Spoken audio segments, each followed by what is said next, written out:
Hola, buenas tardes. Muchas gracias a todos los asistentes, a los medios que nos acompañan. Esta tarde vamos a inaugurar esta mesa en la que hablaremos sobre la recomendación de la Comisión Ejecutiva de Atención a Víctimas sobre el 68. En primera instancia, el maestro Jaime Rochín nos va a comentar sobre esta recomendación y sobre la reparación colectiva. Y él es el comisionado presidente de la Comisión Ejecutiva de Atención a Víctimas, es licenciado en Derecho por la Universidad Panamericana y maestro de Dirección de Empresas por el IPADE.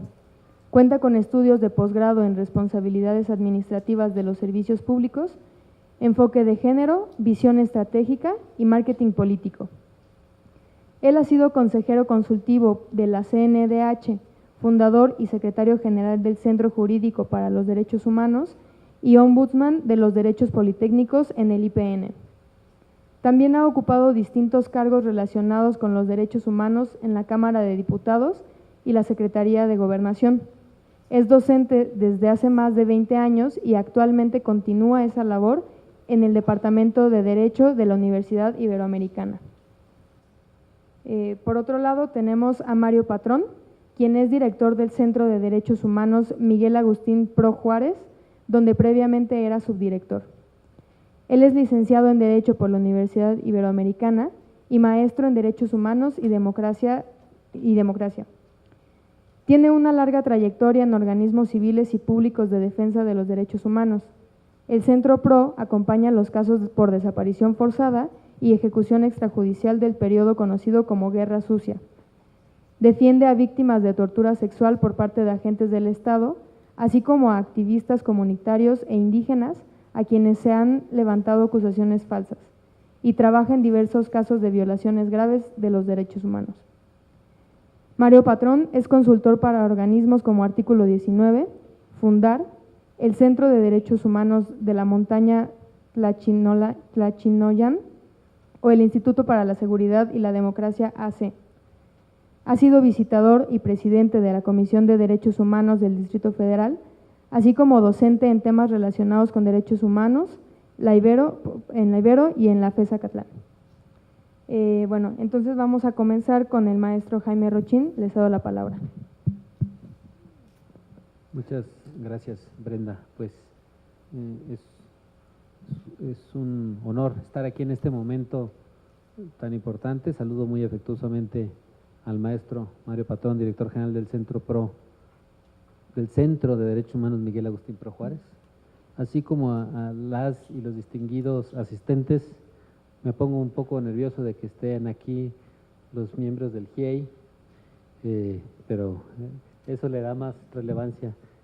Saludo su presencia y saludo a todas y a todos los invitados especiales, medios de comunicación. Es un gusto, es un honor saludarles hoy en la presentación de la primera reparación colectiva que implementa la Comisión Ejecutiva de Atención a Víctimas en el marco del 50 aniversario de uno de los hechos más dolorosos de nuestra historia reciente. Al tiempo que me dirijo a ustedes, me asaltan las siguientes preguntas. ¿Cómo curar las heridas del pasado en un país sobre cuya piel constantemente se abren heridas nuevas? ¿Cómo vislumbrar un futuro en paz cuando la violencia es al mismo tiempo recuerdo silenciado y presente confuso? ¿Qué asidero tiene el sueño de un país más justo cuando los jóvenes que cimentaron nuestra democracia todavía esperan justicia después de 50 años? La masacre de Tlatelolco, aquecida la tarde del 2 de octubre de 1968, es recordada por la sociedad mexicana como una de las páginas más trágicas en su historia moderna. Constituye un episodio histórico en el cual el Estado mexicano mostró su rostro más autoritario al silenciar las voces de la movilización ciudadana. En este caso, las violaciones a los derechos humanos son inobjetables. Abundan las evidencias que demuestran que las instituciones del Estado fueron utilizadas para ese efecto. La represión al movimiento del 68, como bien lo apuntó Félix Hernández Gamundi en una entrevista reciente en La Jornada, fue un crimen de Estado. Fue un crimen de Estado el empleo de francotiradores que dispararon a fin de crear caos, terror y una narrativa oficial para criminalizar la protesta. Fue un crimen de Estado que continuó más allá del 2 de octubre, mediante detenciones arbitrarias y tortura. Posterior a los hechos de octubre, las víctimas e integrantes del movimiento fueron señaladas, tanto por el gobierno federal como por los 3 poderes de la Unión, quienes las estigmatizaron y les negaron el derecho de acceso a la justicia. A esto se sumó el coro de una prensa oficialista que les acusó de servir a sórdidos intereses e intrigas extranjeras.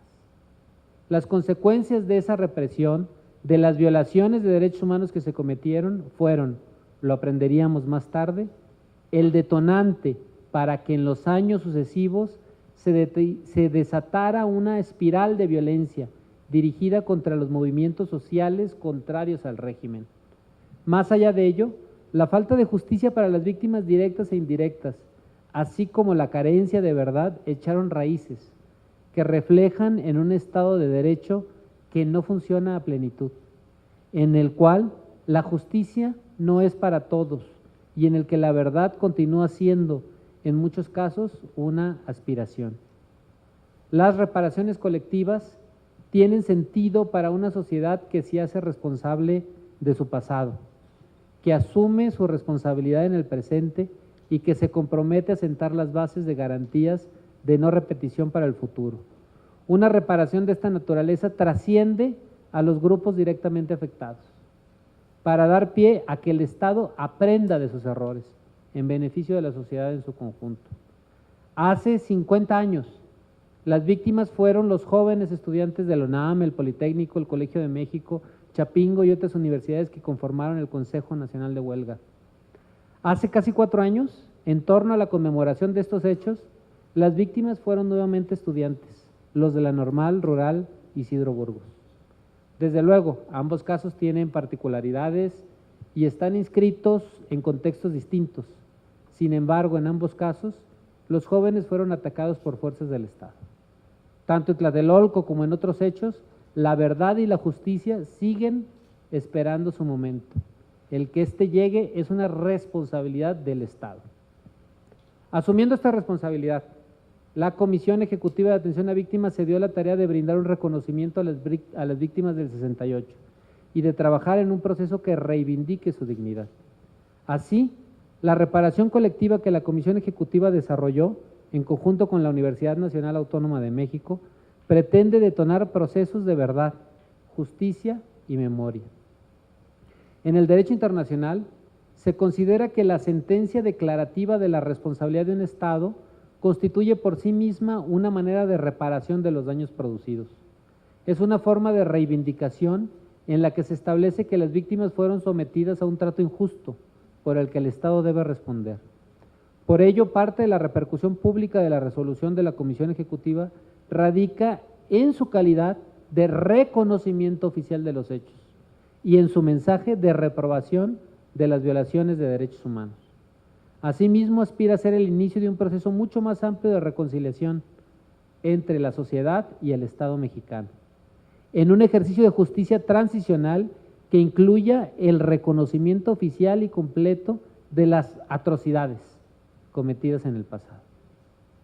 En este sentido, la resolución contempla como puntos principales: 1, el reconocimiento de que las acciones del gobierno tuvieron una serie de impactos y daños en el ámbito individual y colectivo, pues se marcó la identidad de los manifestantes al señalarlos por su ideología, lo cual generó una polarización social en torno al movimiento estudiantil, cuyos integrantes siguen demandando acceso pleno a la verdad, a la memoria y a la justicia. 2, la implementación de medidas de satisfacción de carácter colectivo mediante 2 iniciativas. Colección M68, Ciudadanías en Movimiento, la cual consiste en una amplia recopilación de documentos en formato digital, integrada por decenas de acervos públicos y privados que darán cuenta de los distintos ciclos de movilización social que desde la década de los 60 hasta la fecha han contribuido al reconocimiento de derechos en México. Su objetivo es construir e integrar elementos que den luz a la verdad a través del acceso libre, público y gratuito a expedientes, fotografías, grabaciones y documentos que permitan la reconstrucción de los hechos, así como distintos procesos de búsqueda de verdad, justicia y reparación. 3. Una reparación simbólica, colectiva, que servirá de soporte a la reflexión, a la información y a la memoria, mediante la intervención Tlatelolco 6818, Monumento a la Ausencia. Mediante este conmovedor proyecto de la artista Yael Fartana, el piso del patio central del Centro Cultural Universitario Tlatelolco se volverá a hacer con cemento, donde 400 pares de huellas serán impresas. Las huellas representan el punto más alto en las versiones sobre el número estimado de estudiantes asesinados en la masacre, creando un espacio que irradia su ausencia. La impresión se realizará en un evento especial en el que los sobrevivientes de la masacre serán invitados a participar. Finalmente, la resolución incorpora el pleno reconocimiento de que las medidas de satisfacción de carácter colectivo no condicionan ni extinguen el derecho de las víctimas a tener acceso a la reparación integral del daño a título individual. Además, se reconoce su derecho imprescriptible y el de la sociedad mexicana en su conjunto a conocer la verdad sobre los hechos ocurridos hace 50 años. La reparación a las víctimas de graves violaciones de derechos humanos tiene un efecto democrático y civilizatorio, y ellas deben ser el norte ético de cualquier proceso. Por tanto, agradezco profundamente a las víctimas que han participado en el desarrollo de estas medidas colectivas, así como a las diversas víctimas que, de manera individual, se han acercado a la Comisión Ejecutiva. Como lo ha dicho Jacobo Dayan, a diferencia de la memoria individual, que tiene un soporte psicológico, la memoria colectiva es una representación y necesita ser reactivada periódicamente para evitar la amenaza permanente del olvido. Mediante estas medidas colectivas, los presentes recordamos a los ausentes y les hacemos homenaje. Homenajeamos también a quienes están aquí y durante 50 años han pugnado por un ideal social de paz, de justicia y de democracia. Si bien ningún homenaje será suficiente, constituye un grito de dignidad ante 50 años de marginación, como las mismas víctimas lo exigen, ni perdón ni olvido. Todo tiene un límite, dijo en su momento Gustavo Díaz Ordaz, ante un Congreso que lo aclamó de pie. Las víctimas del 2 de octubre, las de la Guerra Sucia, las de desaparición y desaparición forzada lo saben bien. Todas ellas han sufrido hasta excesos inaceptables. En México hemos entrado a un oscuro abismo de violencia. Llevamos décadas forjando este presente oscuro y desolador. Todo tiene un límite y hace tiempo que lo cruzamos. Es momento de que el Estado en su conjunto mire al pasado con honestidad, para poder afrontar al presente con cara limpia y la mirada puesta en un futuro donde la paz sea una realidad. Recordar para no repetir, no existe otra manera. Muchas gracias.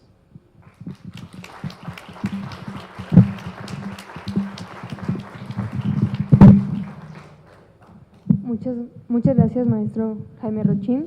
Ahora le voy a ceder la palabra a Mario Patrón, quien nos va a comentar sobre esta reparación.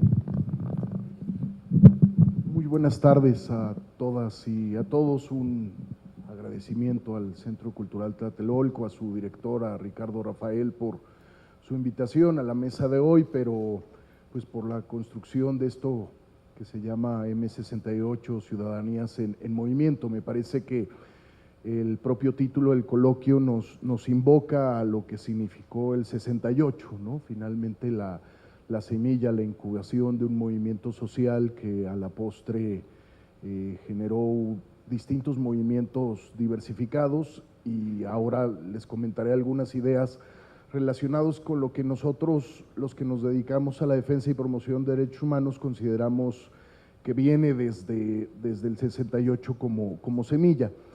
Yo quería, antes de referirme a algunas dimensiones de la resolución que hoy nos presenta Jaime, decir que también es simbólico que hoy estemos aquí el 24 de septiembre, que quisiera leerles uno de los episodios de oprobio de aquel entonces del 68, que es la carta de Gabriel Alarcón, el director del Heraldo de México, al presidente Díaz Ordaz, que me parece que retrata nítidamente lo que se vivía en aquel entonces en nuestro país. Y dice así: el pasado domingo le avisé de un movimiento promovido por los redactores del Día y Excelsior, por el cual pretendían publicar en los diarios de la capital un desplegado firmado por los redactores de todos los periódicos.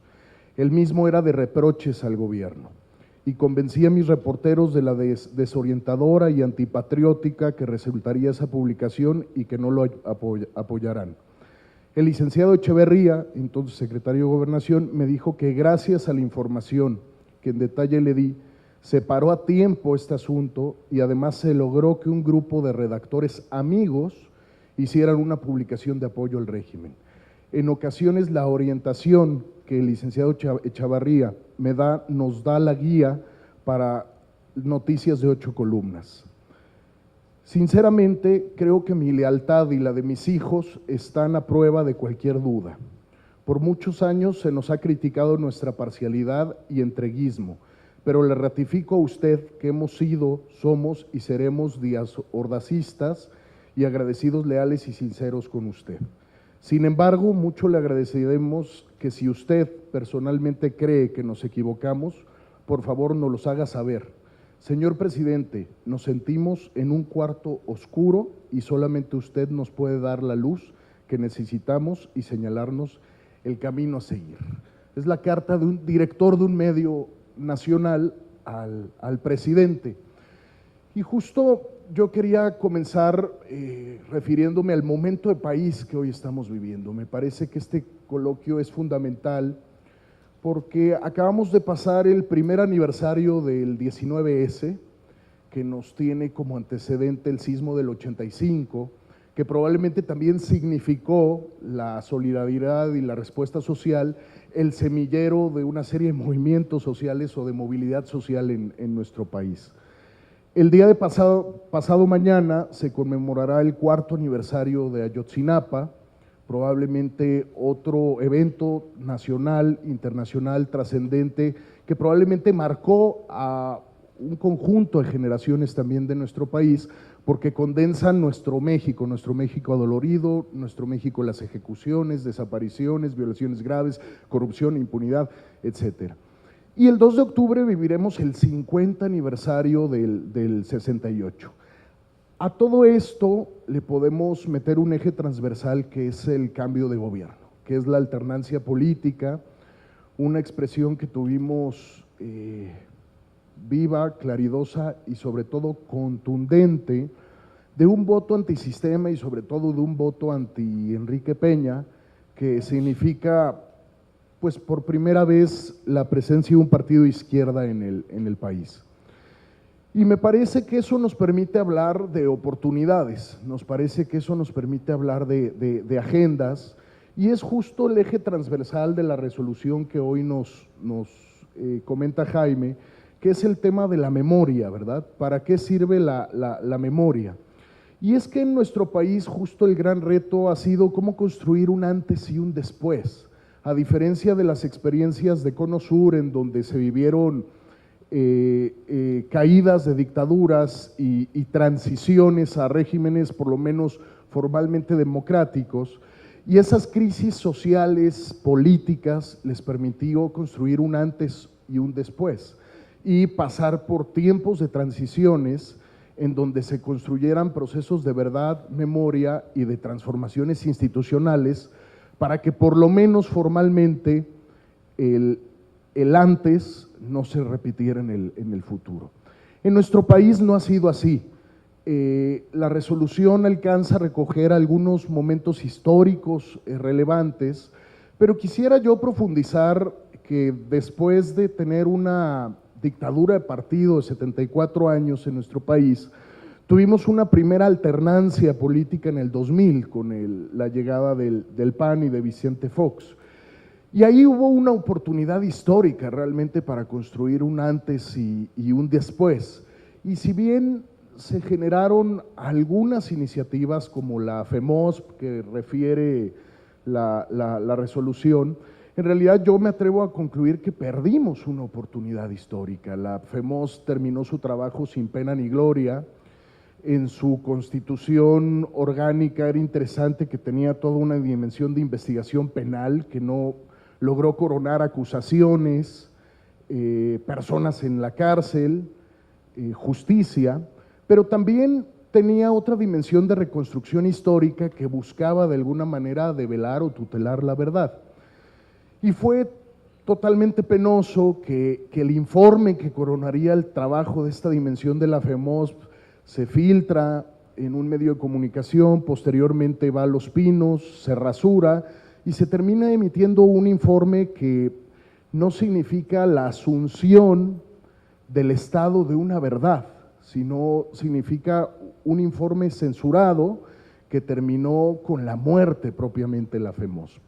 Entonces tuvimos un periodo de alternancia política que no se convirtió en transición política, porque no se aseguró la verdad, pero tampoco se aseguró la justicia, y por lo tanto no hubo un periodo de tránsito institucional que asegurara que lo que pasó en términos de injusticia, represión e impunidad del pasado no se volviera a repetir en el presente. Hoy me parece que los hechos hablan por sí solos. A partir del segundo sexenio de alternancia política con Felipe Calderón, se empieza a construir con la guerra contra el crimen organizado un país dinamitado, un país que terminará este sexenio con millones de víctimas de la violencia, más de 200,000 personas víctimas de muertes violentas, más de 30,000 personas desaparecidas, la tortura como un método generalizado de investigación, la desaparición, etcétera, etcétera. Y con un esquema de impunidad sistémica, ¿verdad? Solo de 1 de cada 10 delitos denunciados accede a la verdad y a la justicia. Esto decanto el diagnóstico y el momento de país porque me parece que hay que leerlo no solo en función de los hechos recientes, como puede ser sin duda Ayotzinapa que marcó este sexenio, sino hay que leerlo en función de nuestra historia y aquí es donde hay que traer el M68, el movimiento estudiantil del 68, porque esta ausencia de construcción de verdad, esta ausencia de construcción de justicia y esta ausencia de transformación institucional en particular, no solo no pone a las víctimas en el centro, sino que permite que los hechos del pasado se repitan en el presente. Y ese es el mensaje que en términos de futuro nos da como reto y por eso es que hablo hoy de una nueva alternancia política en el país que podría ser una oportunidad de transición política, no solo de cambio de partido. Y ahí voy justo a otro elemento que me parece muy relevante de la sentencia, que es esta lógica de la justicia transicional. La resolución de la CEAB no se anima a hacer todo un eje de reparaciones vinculados con todos los pilares de la justicia transicional que tiene que ver con la reparación, la justicia, la verdad y la transformación institucional, pero esto está vinculado también con la causa de pedir, ¿verdad? Está vinculado también con para lo que las víctimas del 68 les significa en este momento en términos de reparación. Pero a pesar de eso, me parece que es muy relevante que la resolución de la CEAB establezca el marco de la justicia transicional, porque me parece que es el rumbo donde tendríamos que construir una agenda y tendríamos que de alguna manera tejer con el nuevo gobierno. Ahora, parte también que me parece muy relevante que nos dice entre líneas la resolución de la CEAB es esta pregunta de quién construye la verdad. ¿Quién construye la verdad en nuestro país? Y me parece muy relevante, muy importante reivindicar a los estudiantes del 68 como movimiento, porque es reivindicar su legitimidad. Me parece muy importante reivindicar a partir del movimiento del 68 a los jóvenes en transformación, ¿verdad? No podemos olvidar que después de estas elecciones de julio pasado, las anteriores, lo que marcó el entorno electoral mexicano fue un movimiento de jóvenes, ¿no? El Yo Soy 132, ahora estamos viviendo la reedición de un nuevo movimiento estudiantil a partir de la bandera de la seguridad. Y frente a esta pregunta de quién construye la verdad, no tengo duda que antes y ahora ha habido toda una serie de esfuerzos desde los movimientos, desde la sociedad civil organizada, desde las propias víctimas. Si vemos los últimos 6 años en nuestro país, parte de lo que nos tendríamos que sentir orgullosos, porque es parte de nuestra reserva moral como país, es el movimiento emergente de víctimas, y sobre todo de víctimas de desaparición. Bueno, esos colectivos de víctimas de desaparición hoy construyen verdad, así como lo construyeron el movimiento de estudiantes del 68 y lo siguen construyendo al día de hoy. Ya hacía Jaime la diferencia entre los que se fueron y los que todavía están con nosotros. Todos esos esfuerzos de verdad social, de verdad construida desde las víctimas, desde los trabajos periodísticos, desde los textos de los libros, etcétera, no ha ido acompañado de una verdad institucional, de una verdad institucionalizada como política y como asunción de Estado.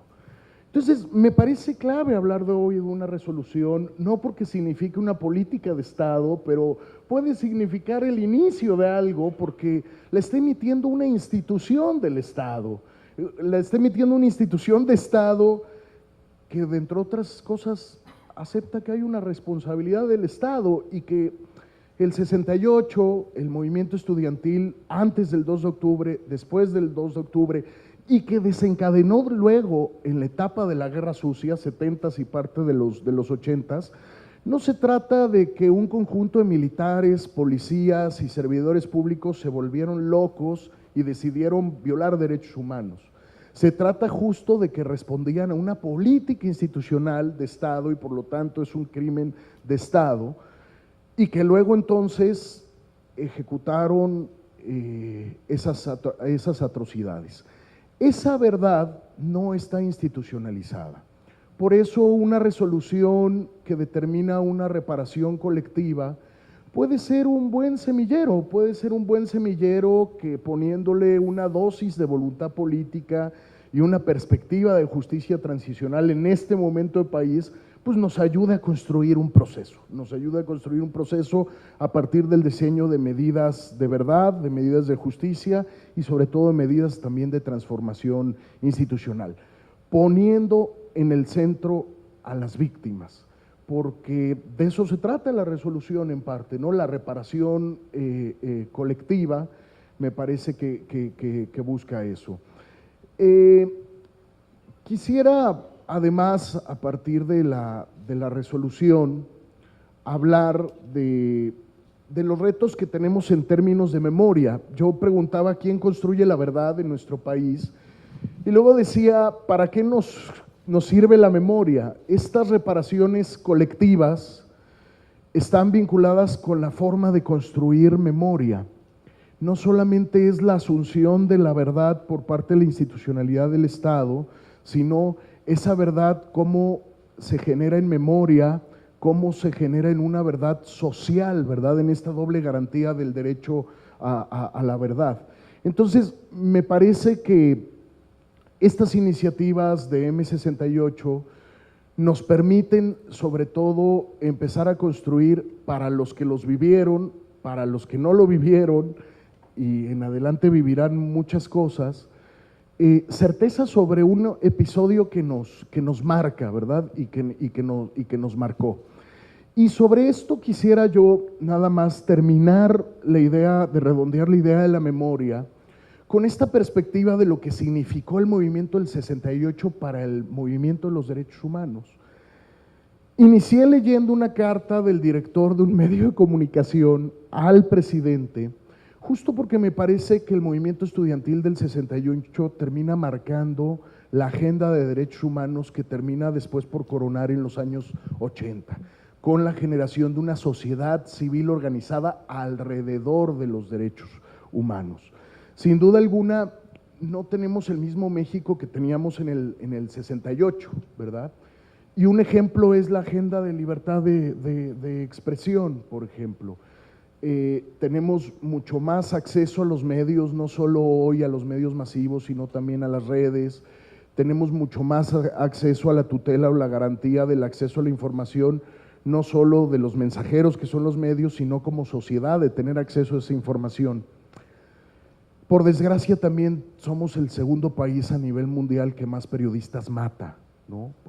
Por ejemplo. Entonces, a lo que voy es que eso es un claro ejemplo para mí, la agenda de libertad de expresión, de que no basta con la tutela de la verdad desde la sociedad, porque se pueden empoderar momentos de democratización, como es ganar agendas de derechos como la libertad de expresión, pero en el momento en que no se institucionaliza, surgen otros esquemas, otras nuevas pautas de violación a los derechos, como es ahora en nuestro país matar a los periodistas, pero también a las y los defensores de derechos humanos. Y quisiera también comentar que desde mi perspectiva, el movimiento del 68 termina siendo el semillero para la forma de exigencia de los derechos de participación política en nuestro país. Si en algo hemos avanzado en el comparativo estos 50 años del 68 ahora, por lo menos son en las instituciones robustas que tenemos para el ejercicio de la democracia formal, y lo digo con todas sus letras, ¿verdad? Mientras tenemos un ejercicio cívico-democrático como el 1 de julio, que terminó de ser la forma institucionalizada de la expresión máxima del desencanto y del hartazgo social a través de las urnas, tenemos también 54 millones de personas que viven en la pobreza, tenemos también más de 200,000 personas víctimas de muertes violentas, etcétera, etcétera. Pero lo que quiero decir es que también fue semillero para hacer transformaciones institucionales, y en este caso es el ejemplo de las de la democracia formal. Quisiera terminar alrededor de la resolución y alrededor de esta convocatoria, en este entorno que les decía, el aniversario del 19S, el aniversario del 4º año de Ayotzinapa y los 50 años del 2 de octubre, haciendo solamente un paralelismo de lo que también nos puede convocar, que es del 68 hasta Ayotzinapa, ¿no? Algo que nos marcó fuertemente hace 50 años y algo que nos marcó fuertemente y que fue el parteaguas de este sexenio. De nuevo tenemos en esos paralelismos jóvenes en movimiento, ¿no? En un caso de la Normal Rural de Ayotzinapa, en otro de un conjunto de instituciones, algunas públicas, otras privadas. Sin duda lo del 68 es una represión política, estudiantil, ¿no? Querían acallar un movimiento social. Lo de Ayotzinapa es una expresión de la nueva realidad que vivimos, que son contextos en donde la institucionalidad del Estado está totalmente debilitada, socavada y en todo caso está cooptada por el crimen organizado. Es un contexto de macrocriminalidad que genera una atrocidad como la desaparición de los 43 estudiantes. Ahí hay una diferencia, pero en donde me parece, además de los jóvenes en movimiento, que hay una clara y nítida similitud es en la respuesta del Estado. En uno fue asesinatos, presos políticos, negar los hechos, etcétera, etcétera, y en otro lo que pudo ser un punto de inflexión, llegando tope a quien topara, reconociendo la debilidad institucional del Estado y esta realidad que tenemos en muchas parcelas del país, pues terminó siendo la expresión máxima del ADN corrupto e impune de este sexenio, sin duda alguna. Las víctimas fueron víctimas no solo de la desaparición y de las ejecuciones que se llevaron en ese evento el 26 y 27 en Iguala, sino también fueron víctimas en un continuum de violencia por parte del propio Estado. Y justo cuando yo hablaba de la oportunidad de cruzar estos momentos con el cambio o la alternancia en el gobierno, justo a eso me refiero, cuando hay que construir procesos de verdad, de memoria, de justicia, de rediseño, reingeniería institucional, eso pasa necesariamente por resolver estos casos que marcan la historia de nuestro país. Vendrá una oportunidad seguramente para que haya una asunción de esta realidad del pasado por este nuevo gobierno, y vendrá también una oportunidad para que haya una asunción también de verdad y justicia para hechos más recientes como Ayotzinapa. Termino diciendo que enhorabuena a la CEAP. La CEAP es una institución que surge en la expresión máxima de un movimiento de víctimas. Se crea una institucionalidad de Estado que busca construir una política de Estado que ponga en el centro a la víctima, y me parece que estas son las expresiones claras y nítidas que buscan las víctimas, en este caso del 68. Muchas gracias.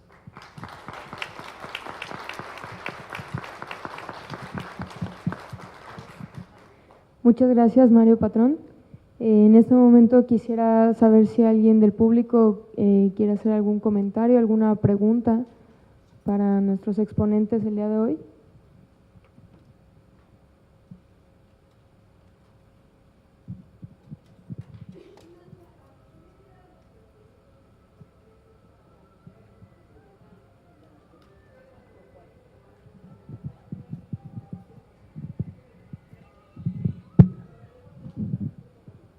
Sí, muchas gracias. Yo lo comenté, pero hago más énfasis.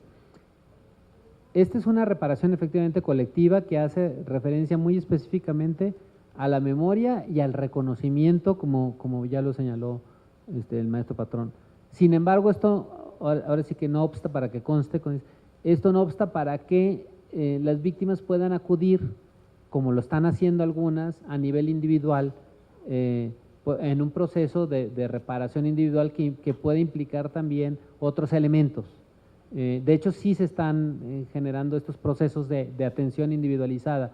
Sin embargo, por ser un tema colectivo que dañó a la sociedad en su conjunto y que generó toda una inercia posterior, lo que nosotros estamos queriendo señalar es que el 68 no se queda en el 68, sino que el 68 es un parteaguas en la historia nacional que generó, por un lado, una serie de hechos violatorios de derechos humanos, pero por otro lado una sociedad que empezó a preocuparse y a ejercer sus derechos desde los jóvenes y luego por otras vías sociales.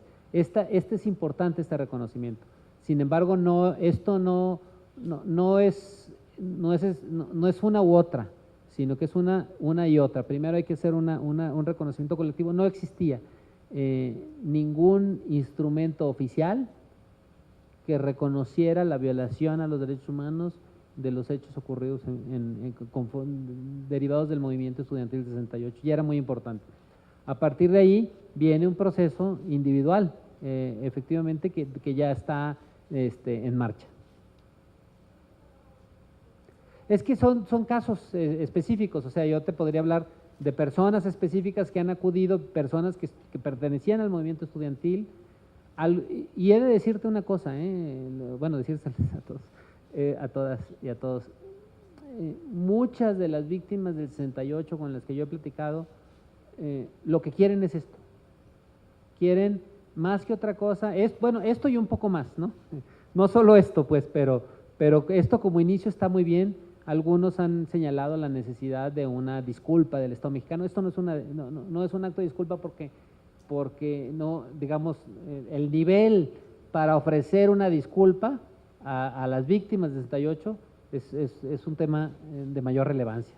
Pero este primer documento es clave para que a partir de ahí podamos, ¿no? y que podamos empezar a discutir desde el Estado también otras formas de atención y de reparación. Pero sí son casos individuales que se han manifestado, y otros nos han señalado que no desean navegar por este camino de una reparación individual, sino que quieren un reconocimiento específico del Estado y una disculpa en determinadas condiciones, que ojalá sea posible más adelante. No sé si sí, claro.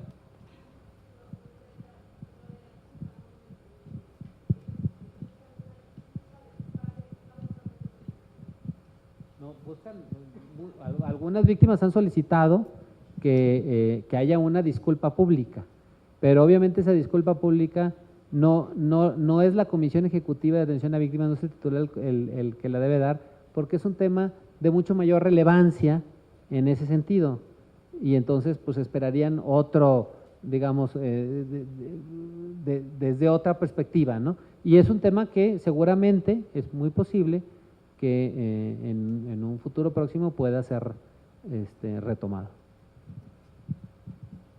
Muchas gracias.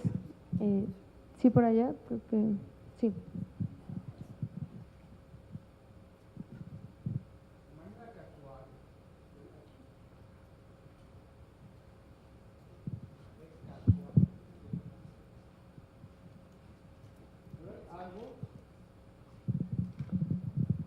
Es casual que esté hoy aquí, pero hay algo que me llama la atención, y esto se da en muchas partes.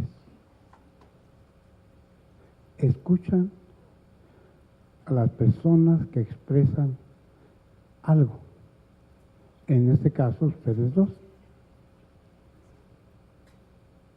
Se da la palabra a los asistentes, pero guardan silencio. Eso es grave, es muy grave.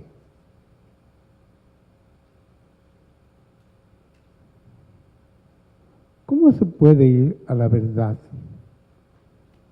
que en parte de manera más amplia y relativa, y en ello pudieran colaborar instituciones, organismos independientes, para que el Estado no mueva por ahí algo?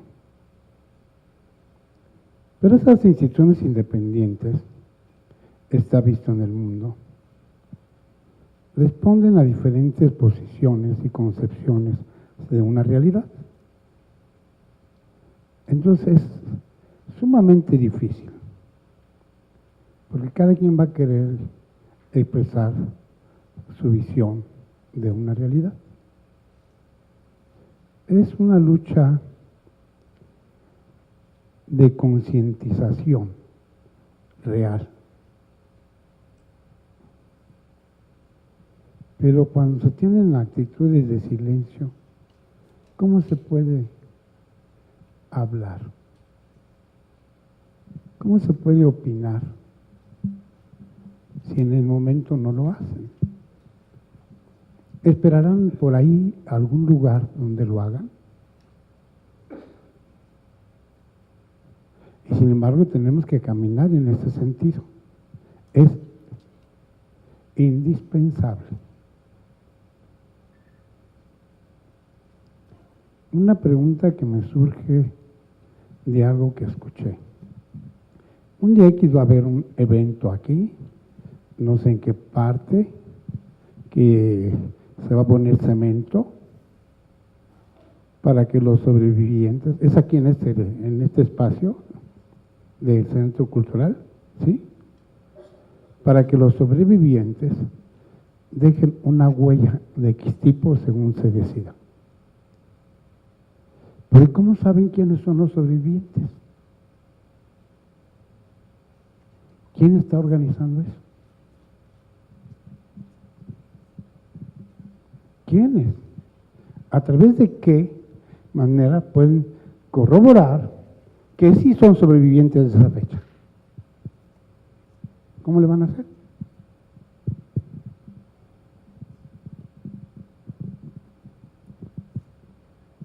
Yo estoy de manera casual aquí este día. Vine a otro propósito. Pero la información que me podían dar sobre ese propósito, yo la busqué hace mes y medio, aquí. Y todavía no está.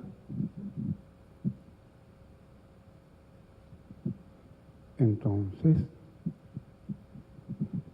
ahí me preocupaba que va a haber un evento que centralice todo lo del 2 de octubre. Uno. Pero ¿cuándo va a ser ese uno? Yo no sé cuál es la fecha. Yo dije hace mes y medio. Voy a venir en la tercera decena de septiembre y que ya esté claro.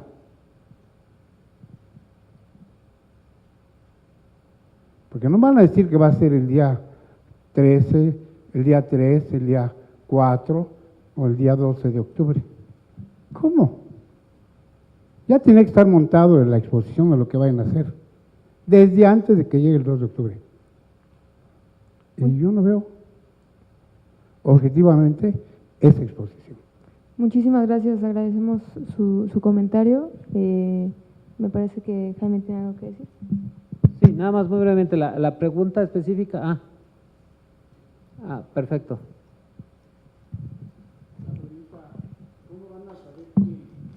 A ver, buenas tardes, estamos aquí uno atrás del otro. Mi nombre es Julio García y trabajo en los proyectos como de artes visuales del Centro Cultural. Le puedo explicar un poco y realmente explicar también a todo el público cómo va a ser este proceso. Una de las vías que encontramos más directa para poder entrar en contacto con diferentes, digamos, con víctimas fue a partir de comités o personas que participaron en comités y que todavía siguen en lucha en comités del 68, de las distintas instituciones que todavía están, digamos, reuniéndose y trabajando desde hace 50 años. A partir de convocatorias y a través de cada reunión abriéndose a más personas, es como fuimos platicando y comentando este proceso específico que es el monumento a la ausencia, que también es uno entre muchas de las actividades que está realizando no solo el Centro Cultural, sino la Coordinación de Difusión Cultural y en general la universidad con otros aliados. En términos específicos, este proceso de las huellas lo vamos a realizar los días 28 y 29 de octubre, justo para que, de septiembre, justo para que para el 2 de octubre tengamos este espacio de exigencia y también de memoria que pretendemos, con el que se pretende no sellar un evento, sino abrir, como ya lo indicaba, más la discusión. Si usted quisiera como información más específica, se la puedo dar también. Sí.